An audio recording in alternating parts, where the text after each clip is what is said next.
Thanks, Ron. The Vanderburgh County Health Department joins us again today to talk about their very important issues with kids and their social and emotional development in the Pre-3 program. So community health worker Michelle Christian is back, along with public health nurse Adrienne Bonds. Good to see you ladies again. Good to see you. The program's going well, isn't it? It is. This is just so exciting. And you've really gotten the word out there. I see your signs.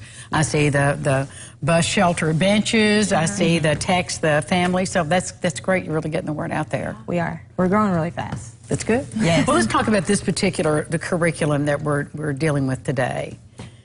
So the social and emotional curriculum is one of my favorite curriculums because it teaches the parents how to bond with their child, but also have that child trust them as they get older and to make that child feel secure. So that's one of the things that our parents kind of struggle with, like being secure and teaching their child to trust them because they may have not had that as a child themselves. Yeah, so you're really kind of growing up the parents in lots of ways. You're giving them the things they didn't have as children themselves. Even if they're not first-time parents, it's still teaching, them how to trust and make their child feel secure. And they can use it on their other children too, in the household to kind of start that. Well, it probably works in all relationships. I mean, good relationships are good relationships. It is. Yeah, and having that confidence. Well, let's talk about the e-parenting, Adrienne. What's that about? So we teach several parenting skills. There are 6 of them. They're called daily do's, and one of them is e-parenting, which stands for empathy parenting. And basically what that is just seeing your child experiencing some emotion, putting a feeling word to it, and then doing something about it, so supporting your child with whatever that emotion they're experiencing is. So then that in the future, the child can better understand their feelings and communicate their feelings to others. Can you give me an example of some behavior the child might be exhibiting that the parents might not know how to respond to? Well, just a basic one. So say the baby's crying because maybe they're hungry. So the baby's crying, so we ask the parent, what do you think your baby's feeling right now? And they'll say, oh, my baby's feeling hungry, and they'll talk to their baby and say, I know you're feeling hungry, I'm going to go make you a bottle so you can eat.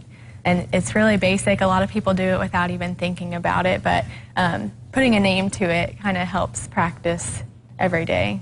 Well, just listening to you say it, you would think, that it would be natural, nurturing skills, but let's talk about that a little bit. It's not natural for everybody, is it?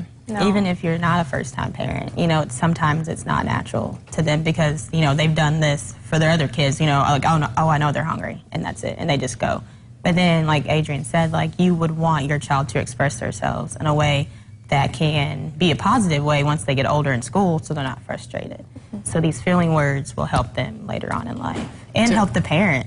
There's a payoff for the parent. They can communicate themselves to their child better. Yeah, this is a whole family event here that we're going on. What other kinds of things are in this program that get the parents involved and kind of rethinking what it means to be a parent? Well, something we do for social and emotional development to kind of measure that is we use screening tools called ASQs, they're ages and stages questionnaires.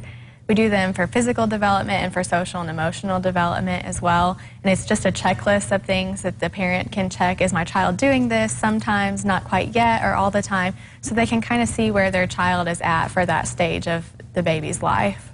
And then they can turn, is this then designed for them to turn to you and say, you're my professional here to help me make sense out of all this data? Yeah. And then there's activities that kind of go along with it that we can help the parent do to help the child grow to meet the stages of the screenings. Well, as people are watching today, I'm sure there'll be others who'd like to get maybe their grandchild, child, neighbor, church member, family involved. How do they reach out to you and get involved in this program? So they can just text family to 99888. They can go to our website, pre-3program.com, or they can call the health department to get more information as well. Thank you both. It's always great to see you. Love what you do. Thank you, girls. And when we come back, Angie's over there, Angie Woosley of the Green River District Health Department. She's got something to say about teens and their issues.